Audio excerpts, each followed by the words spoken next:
Sa barangay. Ano bang antayin? Ano bang gagawin ko sa barangay? Hindi ko nga, di ba sabi mo sa barangay? Ay, ano ba kasi pag-uusapan? Yung mga tsinelas na nawawala. Siguro. Mahinang klase lang yan, wag mong problemahin yan. Pero Alam ko, hindi ko pinoproblema yun. Napakaliit lang na bagay. Mas maganda, anuhin mo na lang sila. Kung gusto mo sa barangay kayo mag-usap, mas maganda. Habang nandiyan pa yung tricycle mo. May pa-notice na ba kayo na pinapatawag ako sa barangay? O wala pa? Ito yung investigator eh. Pinatawag nila ako personally, pero may pa-notice na ba sa barangay na pinatawag ako?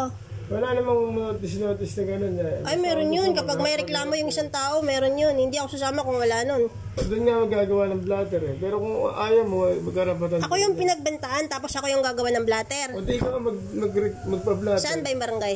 Hindi, ikaw magpa-blatter. Saan nga po yung barangay? Ha? Saan po ba yung barangay banda? Dito lang, barangay talo to. Huwag kang magtiwala ka sa akin. Ay, hindi.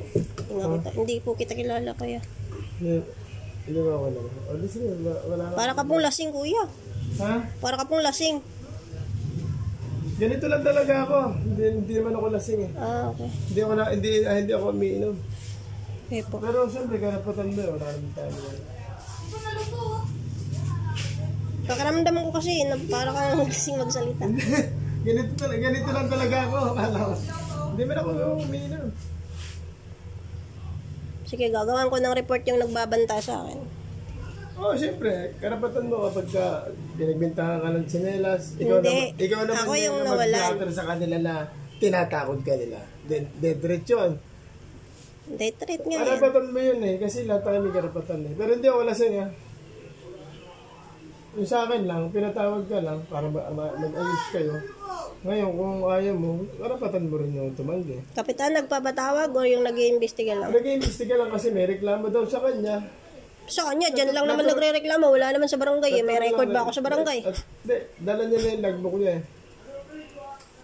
Nagpatulong lang sa akin, pero kung nasa iyo naman yun. Sige lang.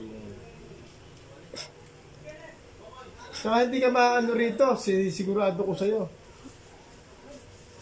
Barangay, walang gagalaw sa'yo rito.